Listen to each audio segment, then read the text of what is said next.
Sa likod ng makukulay na ilaw ng showbiz, may mas tahimik at mas personal na bahagi ng buhay pala ang mga artista na bihirang nakikita ng publiko, at ito ay ang kanilang mga tahanan sa ibang bansa.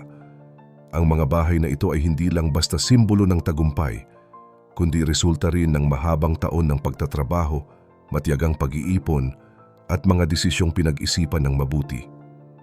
May ilan na bumili ng bahay abroad dahil sa trabaho, may iba naman dahil gusto nila ng mas pribadong pamumuhay o mas maayos na kinabukasan para sa kanilang pamilya.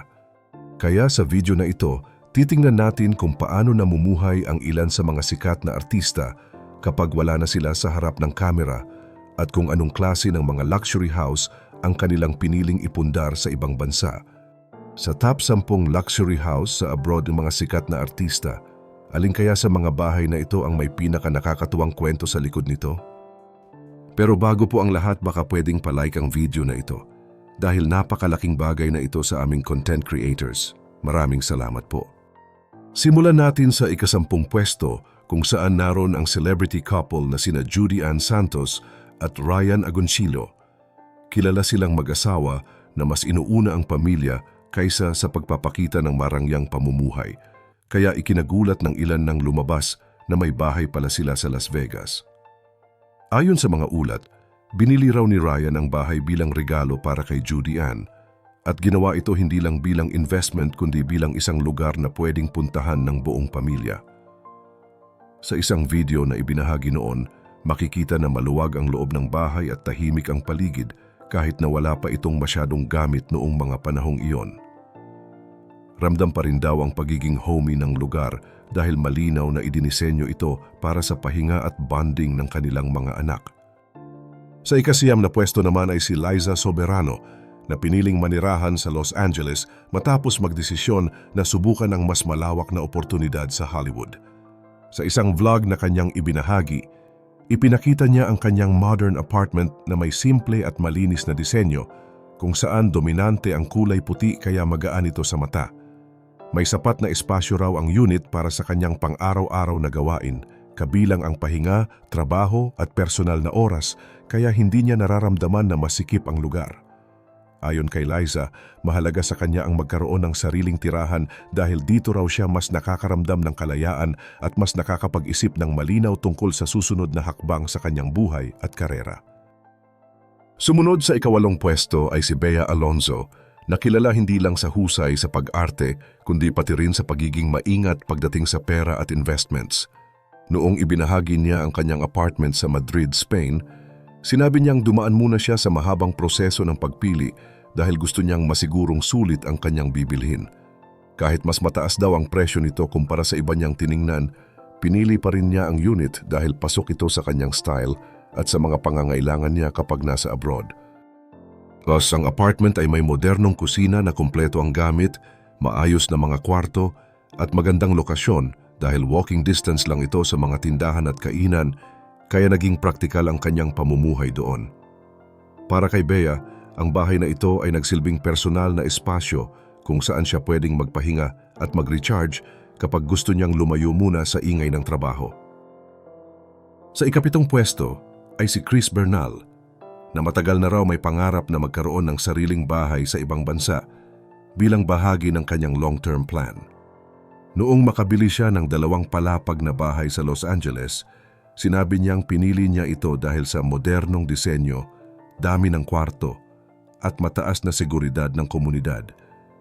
Isa rin sa mga dahilan ay dahil doon nakatira ang ilan sa kanyang mga kapatid, kaya mas madali raw para sa kanya na makasama ang pamilya niya kahit nasa ibang bansa siya. Sa loob ng bahay, makikita ang maluwag na sala, maayos na dining area at isang backyard na madalas gamitin sa simpleng salo-salo. Para kay Chris, ang bahay na ito ay hindi lang simbolo ng tagumpay kundi isa ring lugar na nagbibigay ng pakiramdam ng pagiging buo ng pamilya kahit malayo sa Pilipinas. Kasunod sa listahan, dumako naman tayo sa susunod na artista na talagang hinangaan ng marami dahil sa tahimik pero inspiradong pamumuhay sa ibang bansa. Isa rito si Rachelle Ann Go, na matagal nang naninirahan sa London kasama ang kanyang asawa. Ayon sa kanya, Hindi raw niya akalain na darating ang panahon na magkakaroon siya ng sariling bahay sa London dahil kilala ang lugar na ito bilang isa sa pinakamahal pagdating sa property. Gayunpaman, dahil sa pagtutulungan nilang mag-asawa, natupad din ang pangarap na ito. Sa virtual tour na kanyang ibinahagi, makikita na ang bahay ay may simple pero mainit na pakiramdam. Pinili raw nila ang bahay dahil gusto nila ng country at farmhouse style na nagbibigay ng tahimik at relaxed na atmosphere. Pagpasok pa lang sa bahay, ramdam na raw agad ang gaan ng pakiramdam dahil sa maaliwalas na entryway at maayos na ayos ng loob.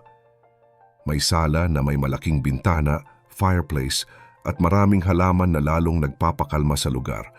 Para kay Rachelle, therapeutic daw para sa kanya ang pag-aayos ng interior dahil dito siya nakakahanap ng pahinga mula sa trabaho. Mayroon din silang kusina at dining area na simple lang ang kulay dahil gusto nilang maging komportable ang mga bisita. May bahagi rin ng bahay na ginagamit nila para sa tahimik na oras kung saan pwede silang magbasa, magkape o mag-jamming habang tanaw ang hardin sa labas. Sa ikalimang pwesto naman ay si Joel Mishe na mas pinili ang buhay pamilya kaysa sa aktibong showbiz. Matapos siyang magpakasal at bumuo ng sariling pamilya, lumutang muli ang kanyang pangalan dahil sa napakagandang bahay nila sa Michigan. Ang kanilang tahanan ay may disenyo na parang galing sa isang lumang kwento, kaya tinawag niya itong Rosewood Castle. Ayon sa kanya, matagal na raw niyang pangarap ang magkaroon ng ganitong klaseng bahay kaya espesyal ito para sa kanya. Napapalibutan ang bahay ng maraming puno at halaman, kaya madalas daw siyang mag-gardening. Sa loob, may kusina, dining area, sala na may fireplace at mga kwarto ng kanyang mga anak. Isa rin sa kakaibang bahagi ng kanilang bahay ay ang pond sa labas at ang pagiging malapit nito sa isang ilog, kaya mas ramdam ang tahimik at natural na pamumuhay. Sa ika-4 na pwesto ay si Heart Evangelista, na kilala hindi lang bilang artista kundi bilang global fashion icon. Isa sa mga pinapangarap niya noon ay ang magkaroon ng sariling bahay sa Paris at kalaunan ay natupad din niya ito. Hindi raw naging madali ang proseso dahil kinailangan niyang magtrabaho ng husto, kabilang na ang pagbebenta ng kanyang mga artworks para lang maabot ang goal na ito. Dahil madalas siyang nasa Paris para sa trabaho, naging malaking tulong ang pagkakaroon ng sariling tirahan doon. Sa kanyang apartment, makikita ang sala na siya mismo ang nagdisenyo, kung saan simple ang kulay pero may ilang detalye na nagbibigay buhay sa espasyo. Mayroon ding eleganteng kwarto at walk-in closet na akma sa kanyang lifestyle. Para kay Hart, ang bahay na ito ay patunay na kapag pinagsikapan mo ang isang pangarap, ay posible itong maging totoo. Sa ika-3 pwesto naman ay si Piolo Pascual, na matagal nang kilala bilang isa sa mga pinakarespetadong personalidad sa industriya. Bukod sa kanyang mga ari-arian sa Pilipinas, nag-invest din siya sa mga bahay sa Estados Unidos, kabilang ang mga property sa Las Vegas at Los Angeles, na nagpapakita ng kanyang maingat at pangmatagalang plano para sa kanyang kinabukasan.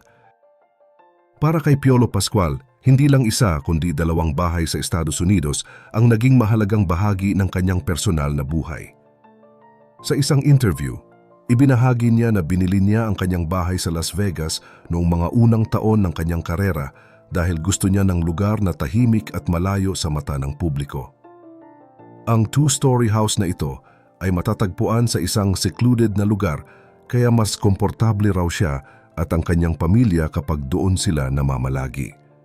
Sa labas pa lang, simple ang itsura ng bahay at walang gate na karaniwan sa mga tirahan sa Amerika. Sa loob naman, kapansin-pansin ang malinaw na kulay ng mga dingding at warm na ilaw na nagbibigay ng maayos at kalmadong pakiramdam. May sala, entertainment area, kusina, dining area at mga kwarto na sapat para sa buong pamilya. Isa sa pinakanatatanging bahagi ng bahay ay ang likod bahay na may pool na madalas pagdausan ng pahinga at bonding. Bukod dito, bumili rin si Piolo ng bungalow house sa Los Angeles para sa kanyang ina, lalo na nung doon pa nakabase ang kanyang anak. Ang bahay ay may maayos na living area, dining space, kusina at mga kwarto na dinisenyo para sa komportableng pamumuhay. May hiwalay din siyang maliit na cottage na ginagamit niya tuwing bumibisita siya roon. Para kay Piolo, malinaw na ang mga bahay na ito ay hindi lang luho kundi paraan rin para maalagaan ang kanyang pamilya kahit nasa ibang bansa. Sa ikalawang pwesto naman ay si Sharon Cuneta. Kilala siya bilang isa sa may pinakamaraming ari-arian sa industriya at kabilang dito ang isang malaking mansyon sa Estados Unidos. Ayon sa kanya, ang bahay na ito ang isa sa mga lugar kung saan siya tunay na nakakaramdam ng saya at pahinga. Napapalibutan ito ng mga puno at malawak na damuhan kaya ramdam ang tahimik at pribadong kapaligiran. Sa loob, makikita ang engrandeng entrada, malalawak na salas, kusina, library at maraming kwarto na may kanya-kanyang banyo. Dahil sa maaliwalas na kulay ng loob, nagiging magaan sa pakiramdam ang buong bahay at akma ito sa isang pamilyang naghahanap ng comfort. Sa unang pwesto ay si Manny Pacquiao na kilala hindi lang sa boxing kundi pati sa kanyang malalaking ari-arian. Isa sa pinakakilala niyang property ay ang mansyon sa Beverly Hills na binili niya bilang sorpresa para sa kanyang pamilya. Malaki ang espasyo ng bahay mula sa entrada hanggang sa likod bahay na may pool at tanawin ng lungsod. Sa loob makikita ang malalawak na sala, dining area, kusina, mga kwarto at maging ang sariling sinehan. Para kay Manny, ang mga bahay na ito ay patunay ng kanyang pinaghirapan at nang hangarin niyang mabigyan ng maayos na buhay ang kanyang pamilya. Sa kabuuan, ipinakita ng mga bahay na ito na ang tunay na halaga ng isang tirahan ay hindi lang nasusukat sa laki o presyo, kundi sa kwento at layunin kung bakit ito itinayo. Para sa mga artistang ito, ang mga bahay abroad ay nagsisilbing pahinga, proteksyon at simbolo ng mga pangarap na unti-unti nilang natupad. Kung ikaw ang papipiliin, anong klaseng bahay ang gusto mong ipundar balang araw at saan mo ito gustong matatagpuan?